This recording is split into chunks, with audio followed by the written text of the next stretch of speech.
camera. Is that what I'm? Okay, I just want to make sure I'm here, bro. You good now? Yeah. You sure? Yeah, let's get it, bro. All right. You ready? You ready for this? Hello, audience. We're back with another Couch Potato General Manager video, and we are doing the 2020 NFL Draft recap for the Minnesota Vikings. And gentlemen, we discussed it while off air. We thought that the theme, the focus of this particular draft class was to replenish some talent as well as improve the roster. And with 15 picks and multiple picks in all but 2 rounds, the Vikings did just that, and we're going to jump right in, gentlemen. This was a wild card team, a playoff contender last year. They went into New Orleans, got a win.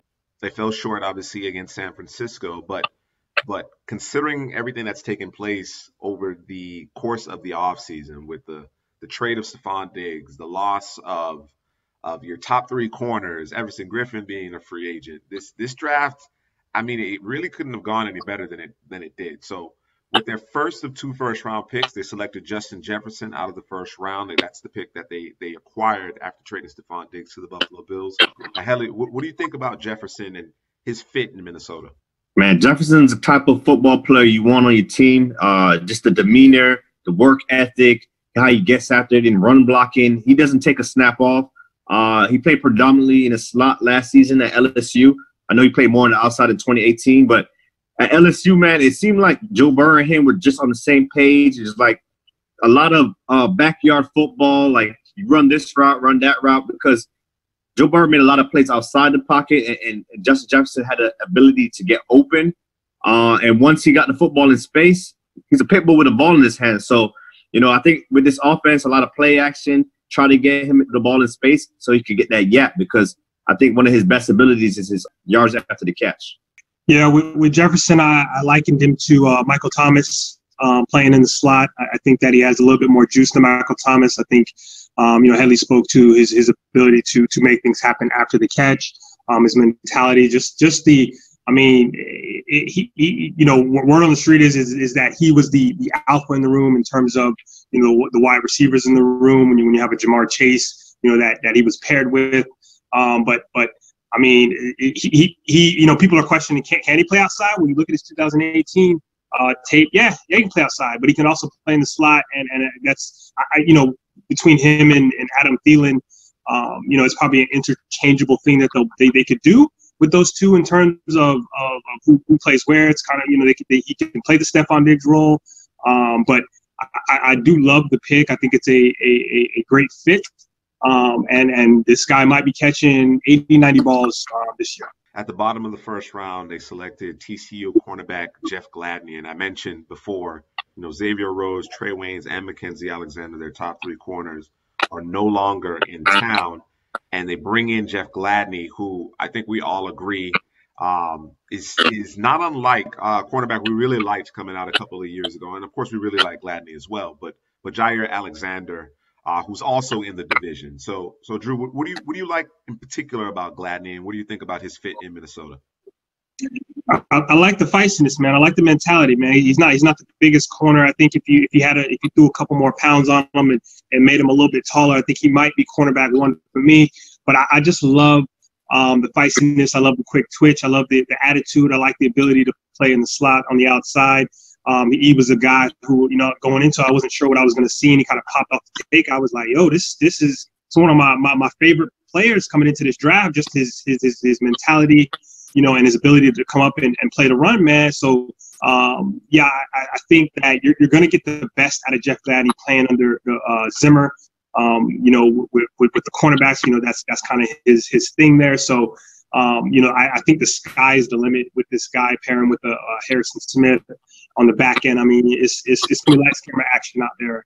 Yeah, man. Gladney, his tape really impressed me. This guy's a Mike Zimmer corner, man. You talked about the feistiness. He'll get in your face. He'll put hands on you. He will come up and tackle. I thought it was an astute move from the Minnesota Vikings from trading down from 25 to 31 and still getting a corner that I had above guys like A.J. Terrell that went in front of him, Damon Arnett that went in front of him, and getting him at 31. I thought it might have been one of the steals of the first round. Mike Zimmer gets a corner after losing 3. I think he drafted 3 corners in this class, so like we said, we just are replenishing the roster. We lost some guys. We're going to bring some younger, some more athletic guys to help this football team.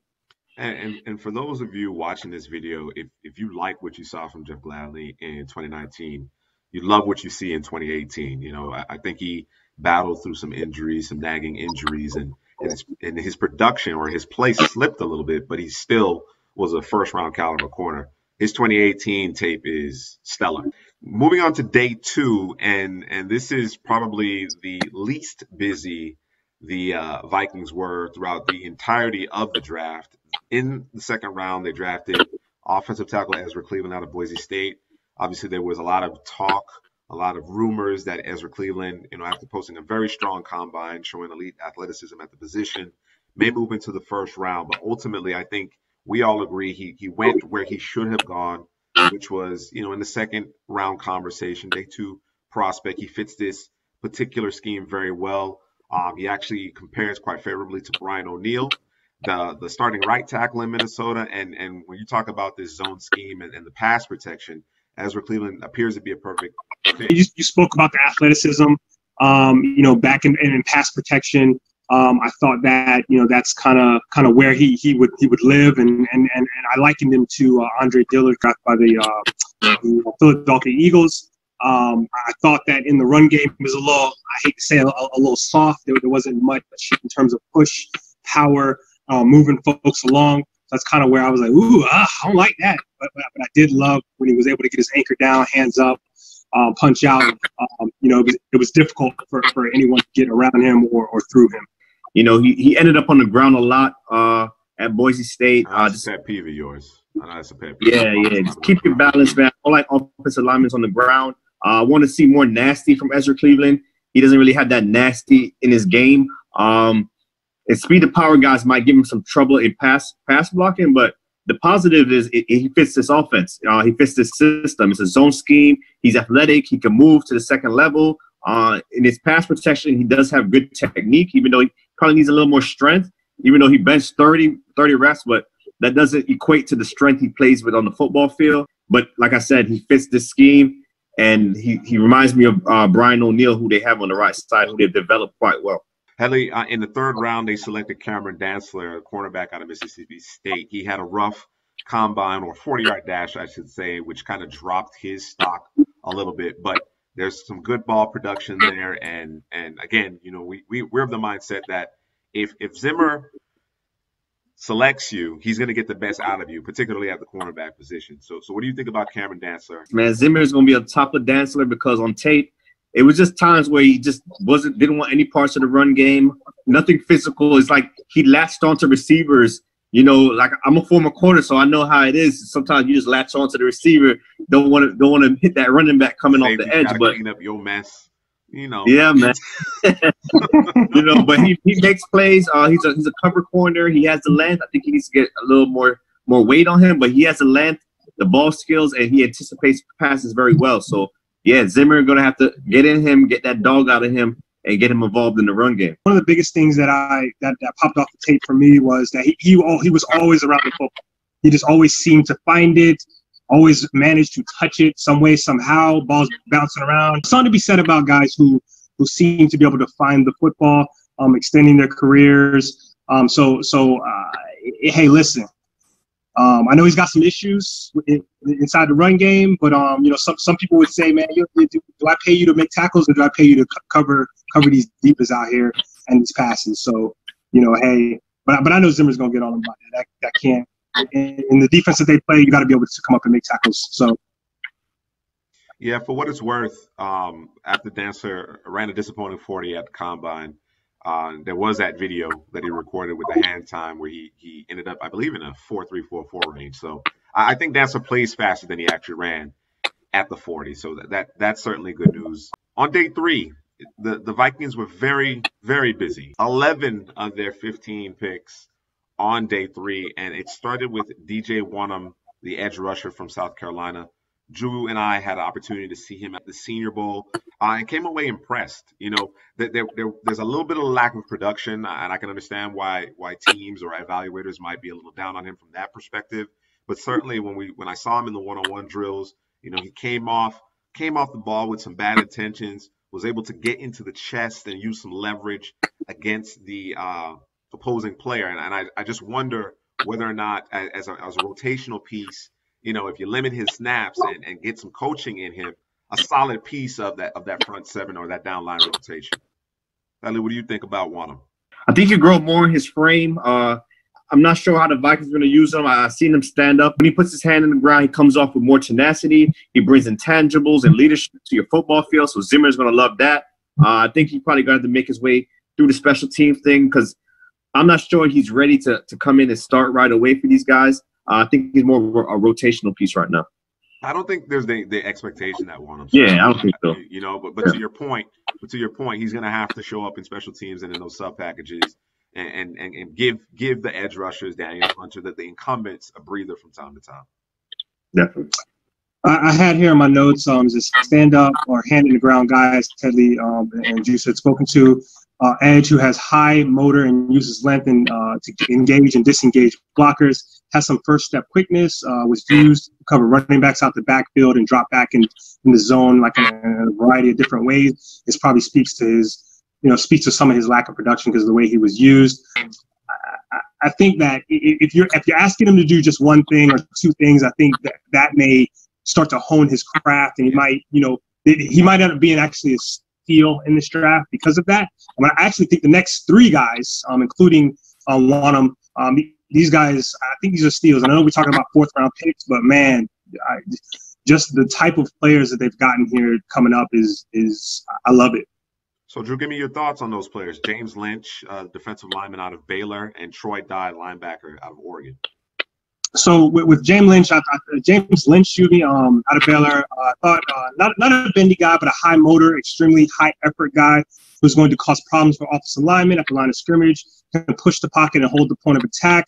Thought he was a smart guy that knows his role with the scheme, what he's responsible within that scheme. Lacks the ability to get down, the horizontal line. Not that you need him to do that all that much.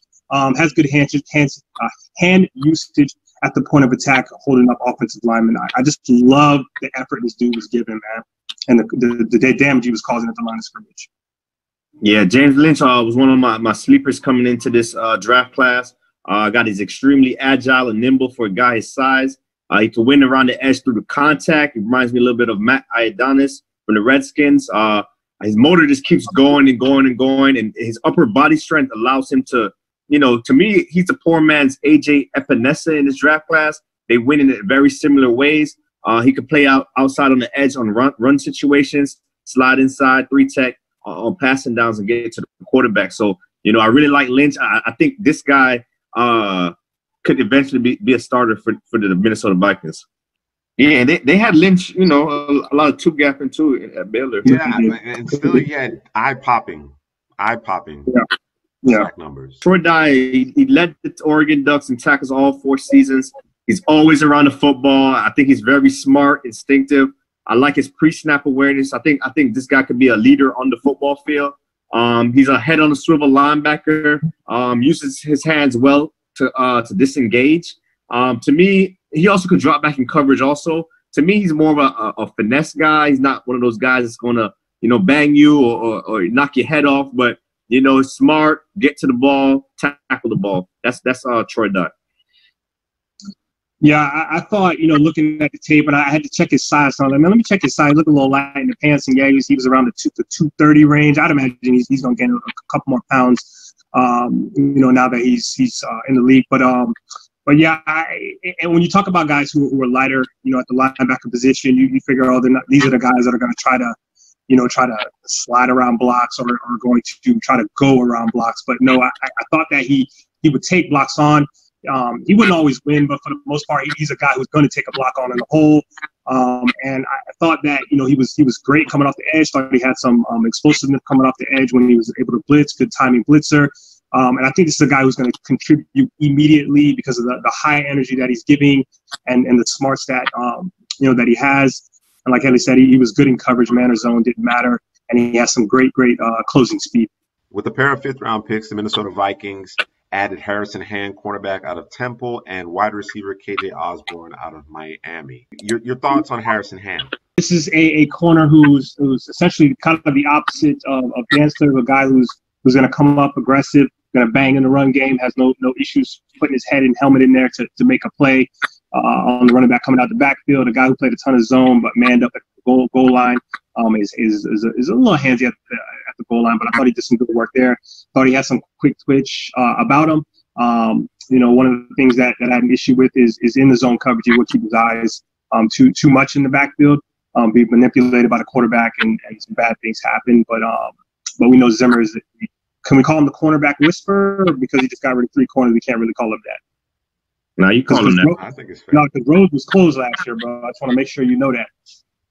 He was playing hurt, man. Yeah, okay. All right. All right. There's potholes in the road, bro. I got you, bro. All right, bro. I think Harrison Hand and Osborne are going to make more impact on the special teams. I think both of them, Osborne as a returner and a cover guy, Hand also as a cover guy. He got some things to clean up from a technical standpoint, but like you say, Mike Zim is going to get the best out of him, man. So I wouldn't count out Hand as a player that could develop at the next level. And with Osborne, KJ Osborne out of Miami played, for Buffalo, left Buffalo when Tyreek Jackson and Anthony Johnson left. First thing I noticed off tape is he's an excellent blocker. He's willing to get out there and put people in the stands. Whether it was, sometimes they had him crack backing on defensive linemen and linebackers and different things like that, and he was able to do that.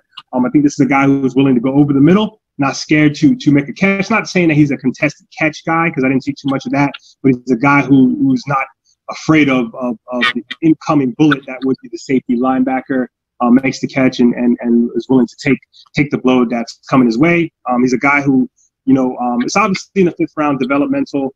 A guy who's got to work on man press to get off the line of scrimmage, because there were a ton of plays where they had to kind of put him in motion and do different things, stack receivers in front of him and all that kind of stuff to kind of get him off the line of scrimmage. Yeah, as Hadley pointed out, I think both these players, their path to making this roster is via special teams, and Osborne in particular. He started on special teams for Miami, whether it was a return game or actually covering kicks, that's really where he made his hay. And I think there's a certain level of maturity that you get from both of these players.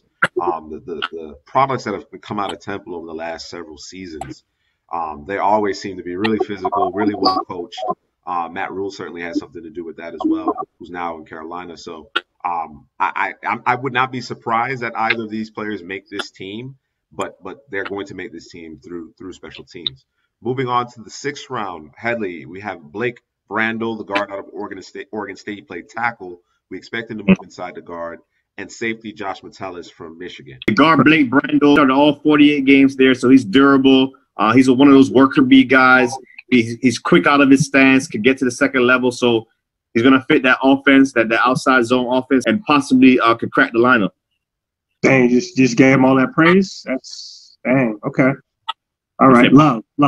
For me, in the run game, in terms of run blocking, I thought that he was a stalemate type of blocker. He's not gonna blow anybody off the line of scrimmage. He's not going to get blown up either. So it's going to essentially be kind of a stalemate. And not that runners need you to open up gaping holes or anything like that. Maybe the running back can Cook, Dalvin Cook can slide by him. But I thought to me, he was a little slow in terms of getting his punch out there in terms of the passing game. And I thought that he might struggle against quick edge players due to that. Yeah, and I think that's really part of the reason why they're trying to kick him inside, or what we expect him to be kicked inside. I guess my biggest concern with Randle is, and I guess it's not a concern, it's just an observation, I should say. There was a leap. There was a substantial leap from 2018 to 2019 in terms of his pass protection grade. I mean, he graded out higher than every tackle in the FBS, and we're talking about a tackle-rich draft class. You know what I mean? So there's some question marks. Again, that grade is from PFF. You can take that with a grain of salt if you'd like. But I think there are, to your point, some limitations, and that's probably going to precipitate him moving to the inside. As far as Josh Metellus, Drew, what were your thoughts? We had an opportunity to see him at Mobile during the Senior Bowl. He competed, but certainly there seems to be a little to be desired. Yeah, he played both the free and the strong safety role. To me, he looked most comfortable in the box, down in the muck. A guy who can play in the muck, can get through the muck, can find the ball carrier. But you know, I one of the biggest questions that I had anytime he played that free safety role or had to run further than 12 yards down the field was that long speed. And so, he was a bit of a liability there. And every time I kind of saw him back there, I was like, hey, why is he back there? Hey, I know that, Michigan was trying to do some different things, mix things up, in front of him. But I don't know that you want him back there being the last line of defense in terms of pass because the range, the long speed didn't look to be there for me. Yeah. Yeah, definitely. Same thing I had, man. He's better close to the line of scrimmage towards the box. When he gets out of space against speed, he may struggle a bit. Yeah, I anticipate he'll be an understudy of Harris and Smith. I think Metellus, again at this point in the draft, late in the draft, 6th round, the way you make this roster, the practice squad is through being able to do multiple things, and that includes special teams. Certainly, I think Metellus is a pretty intriguing fit as kind of a nickel or dime linebacker. I think that's where his value really is represented. I thought he did a pretty good job against the tight ends and running backs out, throughout his career and certainly in Mobile. He again, like I said before, he competed against the receivers, but that's not where he's going to live. He's not going to be covering in the slot. He shouldn't be playing in that deep part of the field. The further away from the line of scrimmage, the less effective he is. I think the closer he is to the line of scrimmage, you have a solid football player. In the 7th round, Minnesota was continuing to be very busy. In fact, they had 4 7th-round picks, and the first of which being Kenny Williker, who I understand some of the athletic limitations, the fact that he's a tweener, but just the motor, the productivity, the fact that he's such a strong run defender. I honestly thought he would go a bit earlier, maybe in the fourth or 5th round. He lasted until the 7th round. And Drew, what are your thoughts when you watch him on tape? They did that man a disservice out there at the Senior Bowl trying to play him at linebacker, but hey, it is what it is. I had here high motor guy, good hands, high effort guy as well. I thought he lacked a little raw strength, but a guy who can convert speed to power, has some bend but lacks true size from what you want at the position of defensive end. Yeah, I think he will come in and be a strong special teams player. And, this is like a second theme of this draft is they're adding a lot of great special teams players on day 3. But as a defensive end, he's a very disruptive run game penetrator. He plays with a low center of gravity, plays through the whistle. He wins off of hustle, always around the football. So he has a lot of good traits in the run game. He's not this bendy pass rusher with pass rushing moves, but he can hold up really good in the run game. I think, Hadley, you made a comment there that kind of resonates with me, and the fact that he's always around the football, to me, it goes a long way. That's not something you can teach. You know what I'm saying? It speaks to his hustle, it speaks to his motor, and it also speaks to his football IQ. Drew, you're right. They did him a bit of a disservice at Mobile when they had him standing up, but he didn't flounder. He actually played pretty well standing up. As kind of an odd man front edge rusher. So I think this is a steal, to be honest with you. I agree. It's a steal, man. Williker is the type of player like you tell him to do anything and he's going to do it for you, man. So you want players like that on your football team. Next up was Nate Stanley, Hadley. What do you think about the quarterback out of Iowa? He was inconsistent over there at Iowa. They're not really known for their passing game, but what he does possess is a strong arm. He has the tools. He's not very mobile. To me, he's another Kirk Cousins, man. I don't want to disrespect Kirk Cousins to Vikings fans. He's not the talent as Kirk Cousins, but he's not a very mobile guy. He has really good arm strength. It's just decision-making and things like that. That's the things he's going to have to elevate in his game. I thought watching him when he was able to turn his back to the defense, turn around, that's one of the things that I think that's underrated when you talk about the quarterback position. I thought he actually performed very well in terms of play action from the tape that I saw. And he is a guy who is somewhat of stature. I think he might be on the same level as Kirk Cousins in terms of athletic ability. I think he might be a little better than that. But this is a guy who needs a clean pocket. anytime there was any type of pressure coming down, staring down the barrel of a gun, the ball was either too high or hit the dirt, wasn't pretty. So I think that going to this team specifically, where they're going to run the football, do the play action thing, I think that it'll fit him well. Obviously, he's a 7th-round pick, so I'm not talking about him being the next coming or anything like that. But I think he's in the right system for him. I agree with that. I really do agree with that point in terms of the fact that he's coming from more of a prototypical scheme. The idea with Gary Kubiak's offense is you have to have quarterbacks who can play with their back to the defense, coming off those hard play action looks. So, the thing about quarterbacks that play at the Michigan States and Iowa, I don't want to overstate their ability, but certainly you would anticipate better numbers if they played in more of an open offense. Considering that they're playing in more of a traditional, prototypical offense, you're not going to have the same level of production. It's just not going to happen. So, as it pertains to the fit, this is actually a pretty good fit with Stanley going to Minnesota. The final 2 picks, Hadley, were Brian Cole, the safety out of Mississippi State, and guard Kyle Hinton out of Washburn. What were your thoughts on those 2 players? Brian Cole is a former wide receiver turned safety, so he's kind of new to the position, just learning the nuances. There's times he just wasn't sure what to do on the football field, but at this late in the draft with that length, and with that special teams value, I think that, it's a good pick for the Vikings in the 7th round.